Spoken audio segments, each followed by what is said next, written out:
forma que podamos dotar de valores a nuestro objeto que está flotando y de esa forma podamos alcanzar lo que es la estabilidad rotatoria.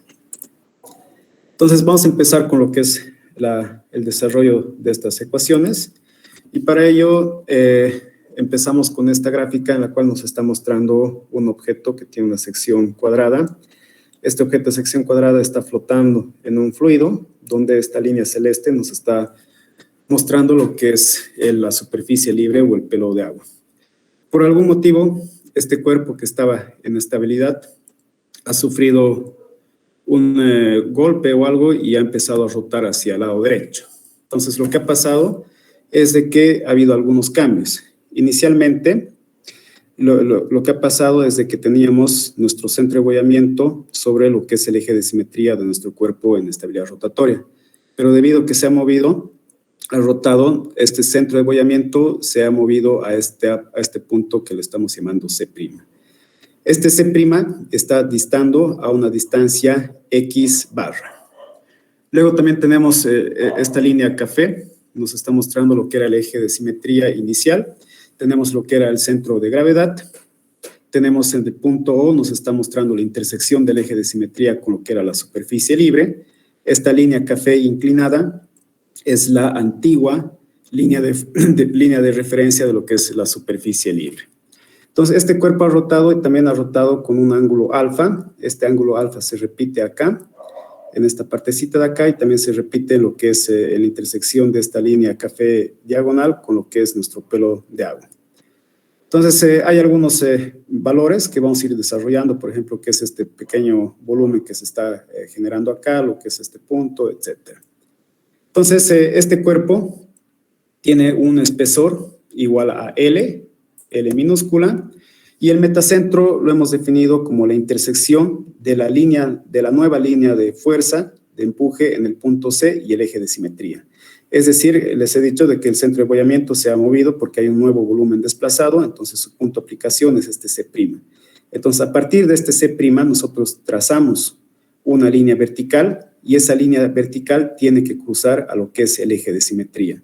En la intersección, nosotros ponemos lo que es el metacentro. El metacentro lo estamos definiendo con la letra M. Luego sabemos de que CG nos representa el centro de gravedad, CB es el centro de flotación o bollamiento, es decir, el punto donde se aplica la fuerza de flotación, y este símbolo, a partir de ahora, nos va a representar lo que es el volumen. Entonces, el volumen nuevo que se ha sumergido va a tener una nueva posición. Entonces, esta posición se la va a determinar a partir de un volumen inicial más el volumen de una cuña que se agrega. Entonces, dense cuenta de que el nuevo volumen sumergido es esta parte de acá, lo que estoy dibujando por acá, que forma un trapecio. Entonces, para hallar el volumen de ese trapecio, lo que estamos haciendo es tomar en cuenta lo que era el volumen inicial, y ese volumen inicial le estamos añadiendo esta cuña, esta porción amarilla en el lado derecho. Entonces, ese triángulo lo vamos a denominar cuña, menos la cuña acá superior, que es este color amarillo, esta zona coloreada de color amarillo. Entonces, el volumen final va a ser igual al volumen inicial más el volumen de esta cuña que estamos agregando menos el volumen de esta cuña. Y estas cuñas son básicamente unos triángulos. Entonces, la cuña que se está agregando lo vamos a conocer como el triángulo que es ODE, y lo que es la cuña o triángulo que vamos a restar va a tener una sección AOB. Entonces, para localizar el centroide de este nuevo volumen compuesto, lo que vamos a hacer es esto de acá. El centroide en el eje X del nuevo volumen, multiplicado por ese volumen, tiene que ser igual al volumen inicial multiplicado por su centroide de ese volumen inicial en el eje X, más el volumen de la cuña que estamos agregando, es decir, esta que tiene sección DOE, multiplicado por su centroide en el eje X, menos el volumen de esta otra cuña, multiplicado por su centroide en el eje X. Entonces, acá están las definiciones de cada parte. Tenemos acá lo que es el volumen de la cuña DOE. Volumen 2 es el volumen de que tiene área A o B, es decir, del lado izquierdo. Esto de acá nos representa el volumen inicial desplazado. Este es el volumen nuevo desplazado y estas vienen a representar los centroides tanto del volumen inicial como lo que es el volumen del centroide en la cuña que se agrega y la cuña que se resta.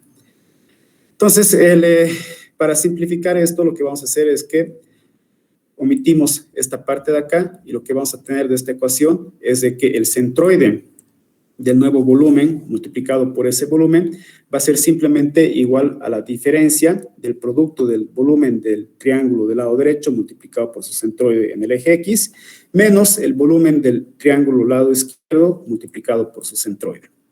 Entonces, a esta ecuación lo que podemos hacer es hacer una integración para poder definir cuál es esa localización del centroide. Entonces, lado derecho aplicamos lo que son las integrales a ambos términos, al triángulo que se añade y al triángulo que se resta. Entonces, esta es nuestra primera ecuación, que la repetimos acá. Ahora, el volumen de un área pequeña va a ser igual a área multiplicado por un espesor. Esa es la definición de un volumen. Entonces, el área se puede determinar de esta forma, simplemente como el producto, porque vamos a tomar en cuenta un área pequeña que es esta de acá, y ese área va a ser igual a su lado, es un rectángulo, de X multiplicado por su altura, y su altura es este segmento, el segmento AB.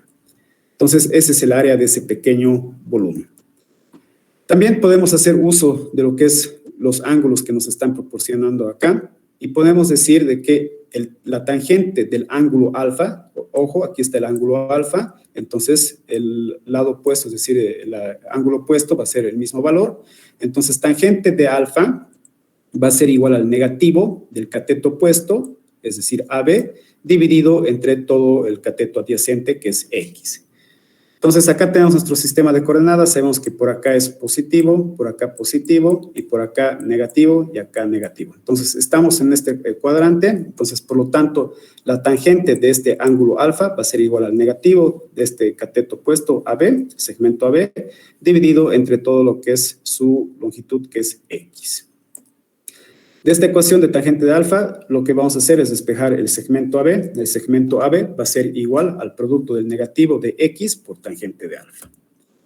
Por lo tanto, área, hemos dicho que va a ser igual al producto del área multiplicado por un espesor. Entonces, lo que vamos a tener acá es básicamente este producto acá. DX multiplicado por AB. Este está mal, debería ser volumen. Entonces, lo que tenemos acá es DX multiplicado por X por tangente de alfa. El volumen es el área por espesor, lo que estamos mencionando acá. El espesor hemos definido que va a tener una longitud igual a L minúscula. Entonces, por lo tanto, el volumen 2 de toda esta cuña que estamos restando va a ser igual al producto del área, que está definido por esto de acá, que es dx por X por tangente de alfa. Aquí me he comido un signo negativo, multiplicado por su espesor. Ahora sí. Sabemos de que esta área pequeñita se la puede definir como el producto del espesor multiplicado por esta distancia X. Entonces, estamos haciendo un cambio de variables y finalmente lo que vamos a tener es de que el diferencial del volumen de la cuña que estamos restando va a ser igual al negativo de X por tangente de alfa multiplicado por este diferencial de área. Esta es mi ecuación número 2. Y mismo procedimiento se puede hacer para la cuña lado derecho. Esta cuña está en el sector positivo, entonces, por lo tanto, va a adoptar un signo positivo. Entonces, el volumen de la cuña al lado derecho va a ser igual al producto de X por tangente de alfa multiplicado por un diferencial A. Entonces, esta es mi ecuación número 3. Y estas dos ecuaciones la podemos sustituir acá, en esta ecuación. Entonces, hacemos la sustitución, nos copiamos la ecuación, que es esta de acá, y empezamos a sustituir. Entonces, estamos sustituyendo lo que es este volumen, y por lo tanto, lo que vamos a tener es de que el producto del centroide del nuevo volumen desplazado va a ser igual a la integral sobre el área del cuña del lado izquierdo de X por X tangente de alfa diferencial de área, menos la cuña que tenemos que restar, menos la cuña, la integral de la cuña al lado izquierdo, vamos a hacer la integración sobre su área de X por negativo de X por tangente de alfa por diferencial de área.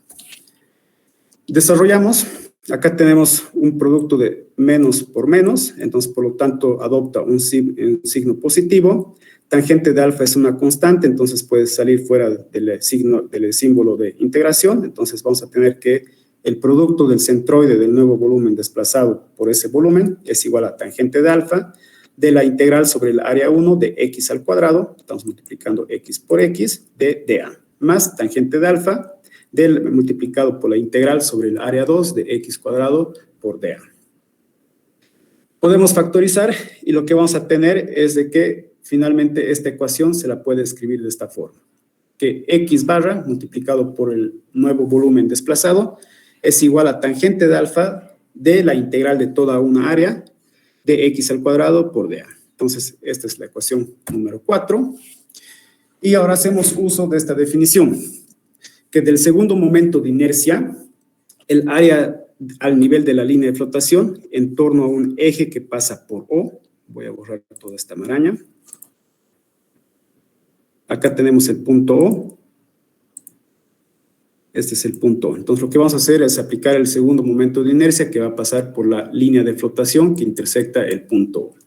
Entonces, lo que vamos a tener es básicamente esta ecuación, que es una integral sobre un área de x al cuadrado por diferencial de área. Entonces, esa es la definición de ese segundo momento. Esa es la ecuación 5. Entonces, podemos utilizar la ecuación 5 con la ecuación 4, y lo que vamos a tener es de que el centroide del nuevo volumen desplazado multiplicado por ese volumen desplazado es igual a tangente de alfa multiplicado por i, ¿no? Entonces, estamos reemplazando toda esta parte de acá en esta ecuación, toda esta parte de acá, que es igual a este segundo momento de inercia. Ahora, si sabemos de que tangente de alfa es igual a este segmento, vamos a atacar ahora este ángulo acá. Tangente de alfa es igual al cateto opuesto, que es igual a este x barra, dividido entre su cateto adyacente, que es el segmento que va desde el metacentro hasta este centro de bollamiento. Entonces, por lo tanto, si despejamos x de esa ecuación, vamos a tener que x barra es igual al segmento del metacentro hasta el centro de bollamiento multiplicado por tangente de alfa. Esta es la ecuación número 7. Entonces, esta ecuación número 7 la podemos utilizar acá en la ecuación número 6, y lo que vamos a tener es de que estamos reemplazando esta parte de acá, ¿no? X barra por X barra. Lo que tenemos es el producto del segmento del metacentro hacia el centro de bollamiento multiplicado por tangente de alfa multiplicado por el nuevo volumen desplazado va a ser igual a tangente de alfa de este momento de inercia. Podemos simplificar las tangentes, es decir, dividir ambos lados de la ecuación entre tangente de alfa, y lo que vamos a tener es de que la distancia del metacentro al centro de bollamiento multiplicado por el volumen nuevo desplazado es igual a este momento de inercia. Esta es la ecuación número 7. Ahora, este segmento que va desde el metacentro hasta el centro de bollamiento puede escribirse de esta forma, como la sumatoria del segmento que va desde el metacentro hasta el centro de gravedad, hasta acá, más la distancia del centro de gravedad hasta el centro de bollamiento. Entonces, todo este segmento puede ser dividido o puede ser expresado en la sumatoria de estos dos segmentos. Esa es la ecuación número 8. Y ahora sustituimos esta ecuación número 8 en la ecuación número 7. Entonces, estamos sustituyendo todo este segmento por esta parte de acá. Entonces, tenemos que la sumatoria del segmento del metacentro al centro de gravedad más el segmento del centro de gravedad al centro de bollamiento multiplicado por el volumen desplazado, el volumen nuevo desplazado es igual al momento de inercia. Desarrollamos los paréntesis, es decir, multiplicamos a cada componente por el volumen, tenemos esta ecuación y la reordenamos de esta forma. Decimos que la distancia del metacentro al centro de gravedad multiplicado por el volumen desplazado es igual al momento de inercia menos el segmento que va desde el centro de gravedad al centro de bollamiento multiplicado por el volumen nuevo desplazado. Esto no debería ir hasta allá. Entonces, lo que tenemos de acá finalmente es de que la distancia al metacentro desde el centro de gravedad es igual al momento de inercia dividido entre el nuevo volumen desplazado menos el centro de gravedad, menos la distancia del centro de gravedad al centro de bollamiento. Entonces, en este caso nos interesa conocer este valor para que podamos evaluar si es que nuestro objeto que está flotando está en condiciones estables o si son condiciones inestables. Y luego se hace un análisis parecido para poder encontrar el par restaurador. Entonces, el par restaurador está definido por esta ecuación, donde nos dice que M sub R, es decir, el momento restaurador, es igual al producto del peso del objeto multiplicado por la distancia del metacentro al centro de gravedad, multiplicado por seno de alfa. Entonces, tenemos estas dos ecuaciones para poder definir si nuestros elementos están en estabilidad rotatoria y cuál es el momento necesario para hacer que nuestro objeto vuelva a esa estabilidad. Entonces, algunas consideraciones que tenemos. Acuérdense que hemos definido esta distancia, la distancia del metacentro al centro de gravedad. Entonces, a partir de esa distancia que hemos definido, lo que podemos decir es de que cuando esta distancia del metacentro al centro de gravedad es igual a 0, lo que va a pasar es de que va a tener un equilibrio neutro. Es decir, coincide el centro de gravedad con el centro de abollamiento. Si esta distancia del metacentro al centro de gravedad es menor a 0, entonces lo que va a pasar es de que vamos a tener un equilibrio inestable. Es decir, al esfuerzo mínimo que se aplique a nuestro objeto, lo que va a pasar es de que este va a empezar a rotar. Ahora, si la distancia del metacentro al centro de gravedad es mayor a la distancia del centro de gravedad, distancia del centro de gravedad al centro de abollamiento, lo que va a pasar es que nuevamente vamos a tener un equilibrio estable. Y si la distancia del metacentro al centro de gravedad es igual al centro de gravedad al centro de abollamiento, tenemos un equilibrio neutro. Y finalmente, si la distancia metacentro-centro de gravedad es menor a la distancia del centro de gravedad al centro de abollamiento, lo que va a pasar es de que tenemos un equilibrio inestable. Entonces, nuevamente, a cualquier esfuerzo que apliquemos, nuestro objeto va a empezar a rotar. Entonces, con estos valores del metacentro al centro de gravedad, podemos hacer la evaluación si nuestros objetos se encuentran en equilibrios neutros, inestables o estables. Vamos a hacer un ejemplito, es un ejemplo medio largo. Nos vamos a basar en lo que es la demostración de la ecuación. Nos dice que tenemos una plancha.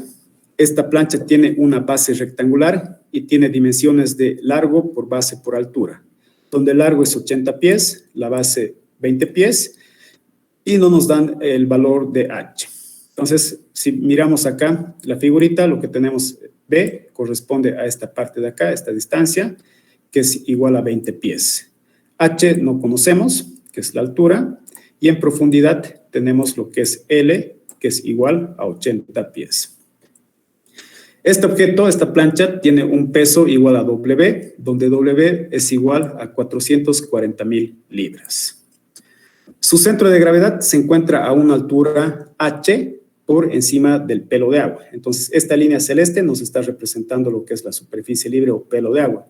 Y nos dice que por encima del pelo de agua tenemos el centro de gravedad, que dista a una altura H, donde H es igual a 1 pie. Nos dice que encontremos la altura metacéntrica y su momento restaurador cuando se conoce delta Y.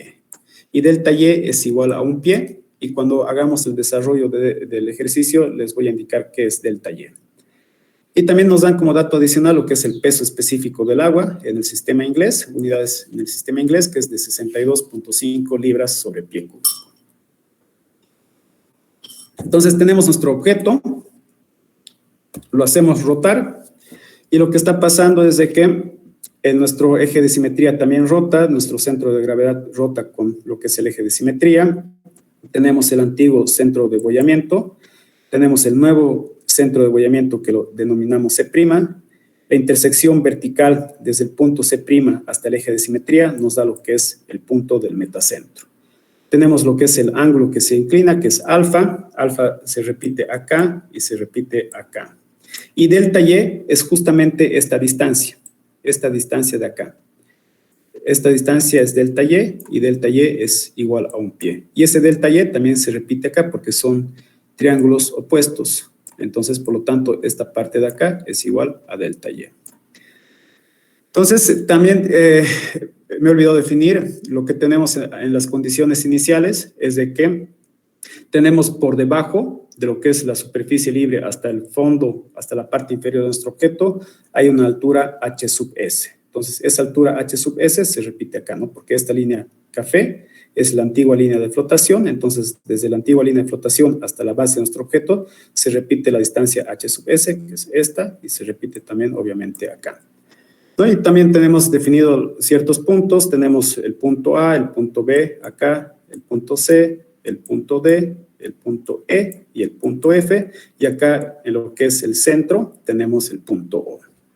Entonces, con todos estos datos, lo que hay que hacer es encontrar esta altura metacéntrica y a su vez también hallar el momento restaurador. El primer paso es determinar h sub s para conocer los volúmenes. Entonces, para hacer la determinación de h sub s, vamos a hacer uso de la fuerza de flotación. Nos hacemos nuestro diagrama de cuerpo libre y sabemos de que en el diagrama de cuerpo libre solamente tenemos hacia arriba lo que es la fuerza de flotación, F sub F, y hacia abajo lo que es el peso del objeto. Entonces, inicialmente estaba en equilibrio, entonces, por lo tanto, la sumatoria de fuerzas en el eje vertical es igual a 0. Solamente tenemos la fuerza de flotación y tenemos lo que es el peso del objeto. La fuerza de flotación está definida como el producto del peso específico del fluido, en este caso es agua, multiplicado por el volumen sumergido. Y eso es igual al peso de nuestro objeto. El peso específico del agua, esto de acá es un dato, es 62.5 libras sobre pie cúbico, y el volumen desplazado va a ser igual al producto de lo que es la base. La base tiene una dimensión de 20 pies, multiplicado por su profundidad. Su profundidad es L, donde L equivale a 80 pies. Y tenemos acá lo que es H sub S para determinar lo que es la altura sumergida y por lo tanto el volumen sumergido. Entonces acá multiplicamos por H sub S. Nos dice que el objeto pesa 440,000 libras, entonces sustituimos también W, es este valor. Y de esta ecuación despejamos H sub S, donde H sub S es igual a 4.4 pies. Ahora determinamos el ángulo alfa. Para eso utilizamos el triángulo EFO, este triángulo del lado derecho. Entonces, sé que tangente de alfa es igual al cateto opuesto. El cateto opuesto es esta distancia, que es delta Y, dividido entre lo que es el cateto adyacente, que es esta distancia de O a E, el segmento OE. Delta Y es igual a 1 y OE es igual a 10, porque esta parte de acá hasta acá representa la mitad de la base, y la base es igual a 20 pies, y por lo tanto, esta mitad es igual a 10 pies. Entonces, de ahí podemos calcular lo que es alfa, hacemos arcotangente de esta división de 1 entre 10, y nos va a salir que alfa es igual a 5.71 grados. Ahora vamos a hacer la determinación de las coordenadas del centroide. Para ello, vamos a hacer el cálculo alrededor de unos ejes. Voy a borrar todo esto. Y esos ejes van a estar definidos a lo largo de segmento CD, es decir, este va a ser nuestro eje X, CD, esta parte de acá, y también el eje AC, esta parte de acá, ¿no? Entonces, acá nos ponemos nuestro sistema de coordenadas a lo largo de CD y a lo largo de AC. Entonces, a lo largo de esos ejes tenemos que calcular nuestro centroide. Es nuestra referencia. Entonces, hemos hecho un par de ejercicios cuando hemos trabajado sobre superficies inclinadas y superficies curvas. Lo que nos indica es de que el producto del área de nuestro elemento, de nuestra figura que queremos calcular, multiplicado por su centroide, tiene que ser igual a la sumatoria de los productos de sus centroides por las áreas de las figuras geométricas que se puedan definir. En este caso, lo que queremos calcular es el centroide del área BCDF, es decir, B, C, D, y de D nos vamos hasta F, porque toda esta parte, si se dan cuenta, lo que he dibujado es el nuevo área sumergida, todo esto que voy a chorar. Este es el área sumergida. Entonces, a esta nueva área lo multiplicamos por su centroide en el eje X Y esta tiene que ser igual a la sumatoria del área ACDE, que es A. Voy a borrar todo esto que he achurado.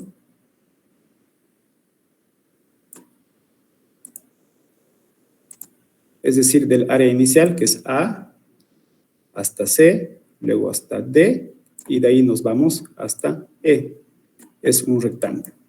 El anterior caso era un trapecio, ¿no? Entonces, de este rectángulo, tenemos que determinar su área y a su vez tenemos que multiplicar por su distancia centroidal en el eje X, más el área del triángulo EFO, es decir, este triángulo lado derecho, que es esto de acá, multiplicado por su distancia centroidal en X, menos el área del triángulo ABO, que es este triángulo de acá, esta parte de acá, multiplicado por su distancia centroidal X. Entonces, y lo mismo se hace para lo que es las coordenadas en el eje Y, multiplicamos el nuevo área sumergida por su coordenada centroidal en Y, va a ser igual al área inicial, de la figura inicial, multiplicada por su coordenada centroidal en Y, más el área del triángulo derecho por su distancia centroidal en Y, menos el área del triángulo lado izquierdo por su distancia centroidal en Y. Empezamos calculando, un ratito por favor. Ya. Empezamos calculando el área BCDF, es decir, el nuevo área sumergida, que tiene la forma de un trapecio. Nuevamente, déjenme borrar toda esta maraña.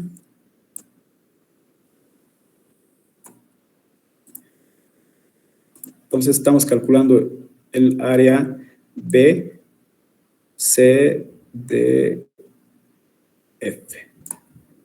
¿no? Entonces, tiene la forma de un trapecio. Entonces, el área de un trapecio es base grande más base pequeña dividido entre 2 multiplicado por su altura. En este caso, tenemos inicialmente lo que es la base grande, que es esta de acá, toda esta parte de acá, que es igual a delta Y más HS. Esa es la base grande, toda esta parte de acá. Y la base pequeña es lo mismo, es este segmento de acá, BAC. Y BC es igual a HS menos delta Y. Eso dividimos entre 2 y multiplicamos por su altura del trapecio. Y su altura del trapecio es toda esta distancia de acá. Y esa distancia es igual a la base, donde la base es igual a 20 pies.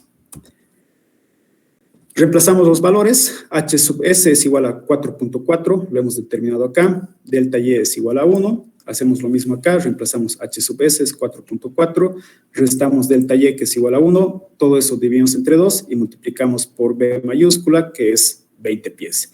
De ahí obtenemos que el área sumergida es igual a 88 pies cuadrados. Y el área inicial era un rectángulo, que es el rectángulo que se forma desde A hasta C, hasta D y hasta E. Es toda esta parte acá, es un rectángulo que tiene dimensiones de una base del rectángulo multiplicado por su altura, y su altura es todo esto de acá, que es HS. Entonces, B es igual a 20 y H sub S es igual a 4.4. De ahí obtenemos que el área inicial era igual a 88 pies cuadrados. Hacemos la determinación ahora de las distancias centroidales de nuestra figura número 1, que es ese rectángulo.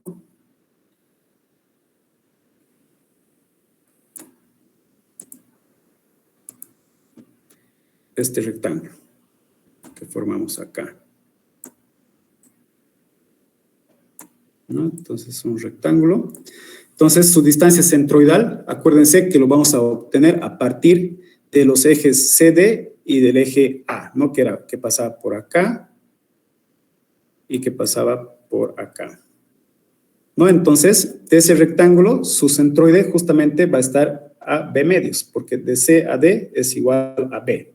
Y como es un rectángulo, simplemente su centroide en el eje X es igual a la mitad de toda la longitud de la base, que es B entre 2. Es decir, acá está mal, debería ser 20.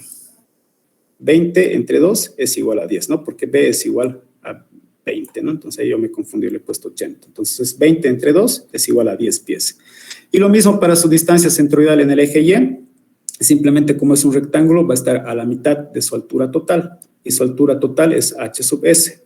Entonces h sub s lo dividimos entre 2. H sub s es igual a 4.4 pies. Entre 2 me da un valor igual a 2.2 pies. Hacemos el cálculo del triángulo lado derecho, es decir, del triángulo que pasa por el punto E, por el punto F y por el punto O. Y este triángulo es igual que el triángulo que se forma por los puntos A, B, O. Entonces, ambos triángulos tienen la misma área. El área de un triángulo es su base por su altura entre 2. Tenemos acá una base que es igual a delta Y, esto de acá.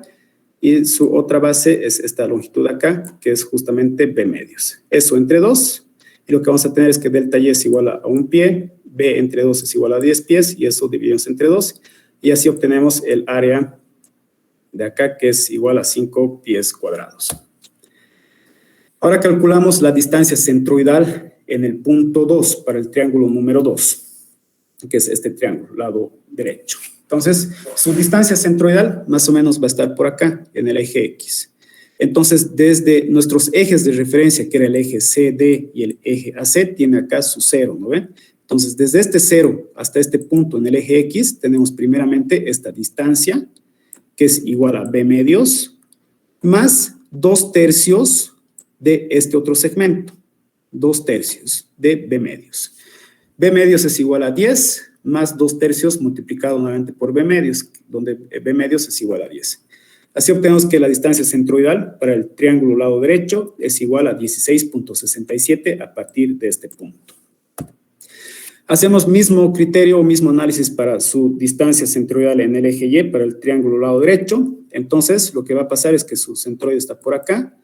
Entonces, hay una distancia, esta de acá, que es igual a h sub s, más 1/3 de esta distancia, de esta base de este triángulo, que es igual a delta Y.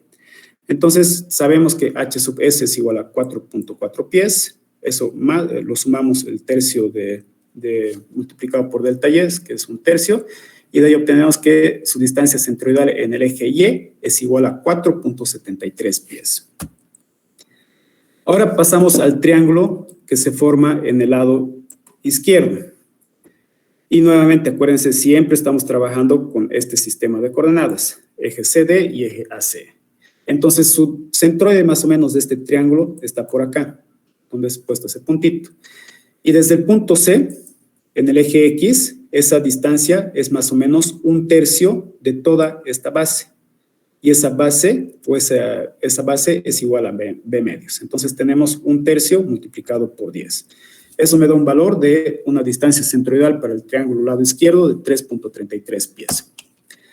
Y para su distancia centroidal en el eje Y, aquí debería ser 3, lo que vamos a tener es primeramente esta altura, desde este punto hasta este punto, es igual a h sub s, y eso lo tenemos que restar 1/3 de delta Y.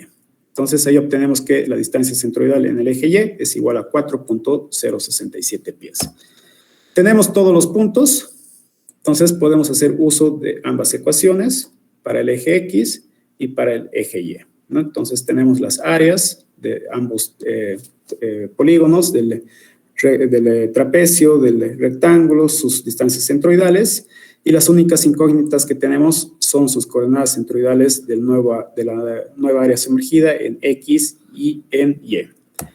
Entonces, lo que va a pasar es de que X sub C es igual a 10.57, me voy a anotar acá, 10.57 para X, no se ve bien, pero se lo estoy volviendo a anotar, y para Y es igual a 2.377 pies. X y Y. Ahora lo que vamos a hacer es hacer una especie de zoom y vamos a trabajar con esta parte de acá. Con toda esta parte de acá. Y eso lo dibujamos acá. Entonces tenemos acá el metacentro, este puntito, tenemos el eje de simetría que es esta línea, tenemos el eje vertical que cruza con el eje de simetría, donde nos da el metacentro, el ángulo alfa. Tenemos desde este punto hasta acá, hasta esta parte, hay una longitud de 10 pies. Y el nuevo centro de bollamiento C' está distando a 10.57. Entonces, desde esa base hasta este C', en el eje X hay una distancia de 10.57. Luego tenemos acá lo que es H sub S, tenemos delta Y y los otros puntitos. Entonces, para conocer la distancia del segmento CB a C', que es esto de acá, lo que hacemos es simplemente una diferencia. 10.57 todo este segmento menos 10 pies nos da esta distancia. Esta distancia de acá, que es igual a 0.57 pies. Podemos hacer uso de este triángulo rectángulo que se forma y decimos que tangente de este ángulo alfa es igual al cateto opuesto, donde ese cateto opuesto es igual al segmento CB a C', dividido entre su cateto adyacente, que es la distancia del metacentro hasta el centro de bollamiento. Tenemos todos los valores. Tangente de alfa es igual a tangente de 5.71. Esta distancia CB, C' lo hemos calculado acá, que es igual a 0.57, y de esa forma podemos despejar la distancia del metacentro al centro de bollamiento, que es igual a 5.7 pies. Luego puedo decir que la distancia del metacentro desde este punto hasta el centro de bollamiento se lo puede escribir de esta forma, como la sumatoria de la distancia del metacentro hasta este centro de gravedad, más la distancia de este centro de gravedad hasta el centro de bollamiento. Volvemos a reescribir la ecuación y decimos, escribimos en función de este valor, que la distancia del metacentro al centro de gravedad es igual a las distancias de estos segmentos, de la distancia del metacentro al centro de bollamiento, menos el segmento del centro de gravedad al centro de bollamiento. Vamos a determinar el valor de esta distancia. Entonces, este segmento CG a CB va a ser igual a la resta de HS más delta Y, menos esta alturita YC. Entonces, de esa forma vamos a poder hallar esto de acá. Este centro de gravedad debería estar más abajo. Entonces, de esa forma hallamos este segmento, donde HS es igual a 4.4, delta Y es igual a 1 pie, y YC es igual a 2.377. De esa forma conocemos la distancia de CG a CB, que es igual a 3.02 pies. Finalmente, podemos decir que la distancia del metacentro al centro de gravedad es igual a la sumatoria de MCB, donde MCB es igual a 5.7 pies, y CG a CB es igual a 3.02 pies. Entonces, nuestra distancia metacéntrica es igual a 2.68 pies. Entonces, con eso ya hemos resuelto la primera parte del ejercicio, que era esto de acá. Y procedemos ahora a calcular lo que es el momento restaurador. Entonces, el momento restaurador tiene esta ecuación, donde este momento es igual al producto del peso del objeto por la distancia metacéntrica multiplicado por seno de alfa. Tenemos todos los valores. El peso de nuestro objeto es igual a 440,000 libras. La distancia metacéntrica es esto de acá, 2.68, multiplicado por seno de alfa, donde alfa le hemos hallado que es igual a 5.71. Y de ahí tenemos de que el momento restaurador necesario para hacer volver nuestro objeto a su posición estable es igual a 117.322 libras por pie.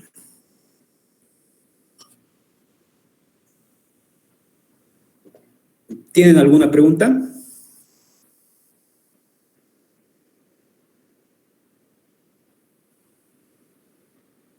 Estos ejercicios de estabilidad rotatoria exigen bastante de lo que es geometría. Entonces, si ustedes hacen bien sus dibujitos, sus esquemas, y entienden bien cómo se pueden obtener los diferentes segmentos, distancias, no van a tener problemas, porque lo que han visto es geometría, geometría lo que hemos utilizado para poder resolver, ¿no? Entonces, no hay mucha dificultad, simplemente es tener buena ubicación espacial y hacer bien los esquemas. Pasaremos a estos par de ejercicios. Creo que solo hay uno más. Uno más y con eso acabamos. Es un ejercicio más cortito, donde aplicamos las ecuaciones de estabilidad rotatoria.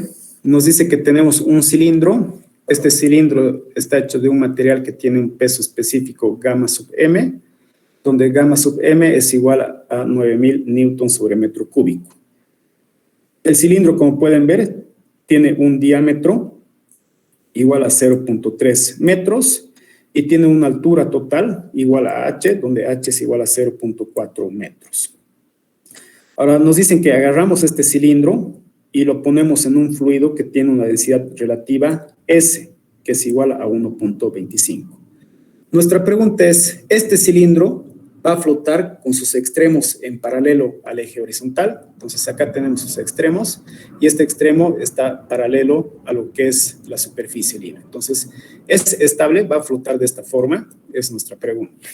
Entonces, para ello lo que vamos a hacer es determinar lo que es esta distancia metacéntrica para hacer la evaluación. Entonces, necesitamos saber primero cuánto es la distancia del metacentro al centro de gravedad y cuánto es la distancia del centro de gravedad al centro de apoyamiento para poder evaluar el equilibrio. Empezamos y hacemos uso de la ecuación esta de acá, de lo que es la distancia metacéntrica. La distancia metacéntrica se la define como la división del momento de inercia entre el volumen sumergido menos la distancia del centro de gravedad al centro de boyamiento.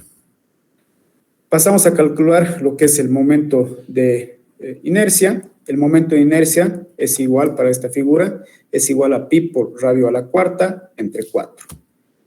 El radio es igual a 0.3 entre 2, es decir, 0.15. Eso lo tenemos que elevar a la cuarta. Multiplicamos por pi y dividimos entre 4. Y de ahí obtenemos que este momento de inercia es igual a 3.976 por 10 a la menos 4 metros a la cuarta. Calculamos ahora el volumen sumergido. Entonces, nuevamente hacemos una sumatoria de fuerzas. Tenemos hacia arriba la fuerza de flotación y hacia abajo lo que es el peso de nuestro objeto. Entonces, igualamos. Fuerza de flotación es igual al peso del objeto. La fuerza de flotación está definida como el peso específico del fluido. Nos dan la gravedad específica de ese fluido, que es 1.25. S, y lo multiplicamos por el peso específico del agua, y eso tenemos que multiplicar por el volumen sumergido. Y el peso del objeto se lo puede escribir como el producto del peso específico del objeto multiplicado por su volumen total, ¿no? Nuevamente, acuérdense de la definición de peso específico, es igual a la división del peso entre volumen, ¿no? Entonces, simplemente despejamos peso, que es igual al producto del peso específico por el volumen. Vamos reemplazando. Sé que el peso específico del agua es 9.810. Ese es dato, es 1.25. No sabemos cuál es el volumen sumergido. En el otro lado de la ecuación, sé que el peso específico del objeto es igual a 9.000 newtons sobre metro cúbico y el volumen del objeto va a ser igual al producto del área transversal, que es el área de una circunferencia, multiplicado por su altura total. Entonces, el área de esa circunferencia es pi por radio al cuadrado, diámetro es 0.3 metros, eso entre 2, 0.15, elevamos al cuadrado, multiplicamos a pi para hallar el área y multiplicamos por h, donde h es dato, 0.4 metros. Entonces, tenemos esta ecuación con la incógnita del volumen sumergido. Entonces, el volumen sumergido es igual a 0.0207 metros cúbicos. Calculamos ahora la distancia CG-CB. Nos volvemos a dibujar nuestro cilindro. Entonces tenemos el cilindro que tiene una altura h. Este cilindro está flotando y va a tener una altura sumergida que es h sub s. Si lo vemos de frente, este cilindro se va a asemejar a un rectángulo con una altura h.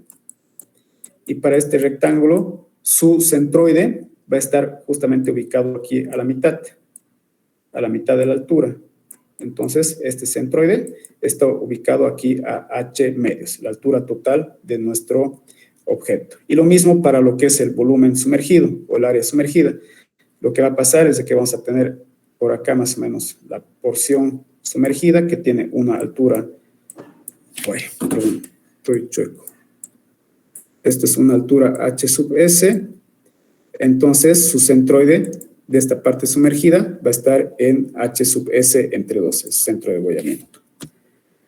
Entonces, sé que el volumen sumergido es igual al producto de h sub s, esta altura h sub s, multiplicado por el área de la sección transversal del cilindro. El volumen sumergido lo hemos calculado acá, que es igual a 0.0207. H sub S no lo conocemos, pero sí conocemos el área de la sección transversal del cilindro, que es pi por radio al cuadrado, y de ahí podemos despejar que H sub S es igual a 0.2936 metros. Entonces podemos decir también que la distancia de CG a CB va a ser igual a la diferencia de esta distancia de H medios menos H sub S entre 2. Entonces la diferencia de estas distancias nos da esta distancia de CG a CB. Entonces tenemos H entre 2 menos H sub S entre 2 nos da este valor. H mayúscula es 0.4, lo dividimos entre 2, H sub S es igual a este valor, también entre 2, y de ahí obtenemos que la distancia del segmento CG a CB es igual a 0.053 metros. Con esto ya podemos calcular lo que es la distancia metacéntrica. Hacemos uso de esta ecuación. La distancia metacéntrica MCG es igual a la división del momento de inercia entre el volumen, entre menos la distancia CG a CB. El momento lo hemos calculado acá, que es esto, 3.97 por 10 a la menos 4. El volumen también lo hemos calculado, que es 0.207, es el volumen sumergido. Y tenemos acá la distancia, que es 0.0503 metros. Entonces, por lo tanto, tenemos un valor de la distancia metacéntrica igual al negativo de 0.034 metros. Entonces, menos 0.034 metros es menor a 0.053. Este valor es menor a 0.053. ¿No? Entonces, esta distancia MCG es menor a CG entre CB, y de ahí tenemos que el equilibrio es inestable. Entonces, eso significa que nuestro cilindro va a flotar de esta forma. A cualquier mínimo esfuerzo que le apliquemos al cilindro, va a rotar y finalmente va a empezar a flotar de esta forma. Bueno, y para hallar esto, lo que hacemos es uso de esta otra diapositiva, ¿no? Estamos en esta condición. La distancia metacéntrica es menor a la distancia del centro de gravedad al centro de abollamiento. Entonces, por lo tanto, tenemos un equilibrio inestable. Estamos aplicando estas definiciones para indicar que nuestro cilindro es inestable y, por lo tanto, va a flotar en esa forma. ¿Preguntas?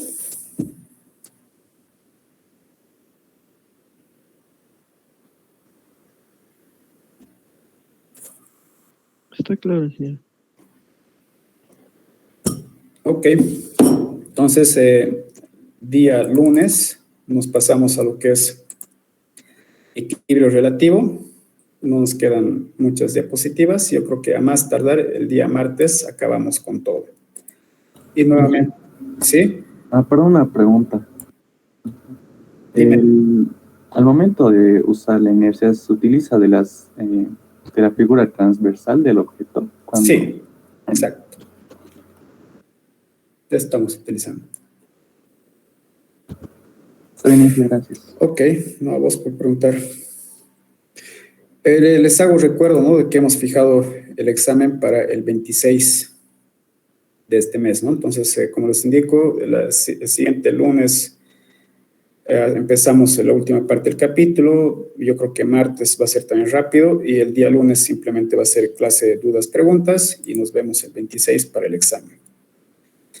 Entonces, también ya he subido el PDF de esta última parte y en el PDF van a ver que tienen también un par de ejercicios que es parte de la práctica número 1 que tienen que entregar para dar el examen, ¿no? Entonces, la práctica en el transcurso de los días la voy a habilitar en el Classroom y tienen que entregarla hasta el lunes al mediodía.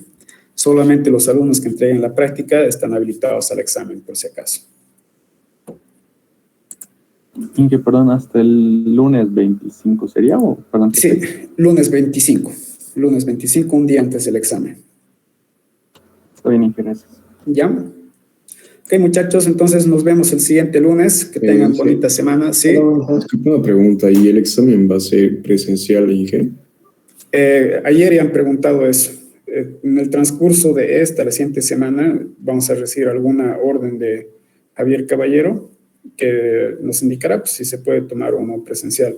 Si dice que sí o sí es presencial, ni modales, nos vamos a ir a la universidad, pero si hay la opción de virtual, la vamos a hacer de manera virtual. Allá, Inge, perfecto, gracias. Ok. Chao, muchachos, hasta luego. Hasta luego, Inge. Inge, gracias. Hasta luego, Inge. Luego,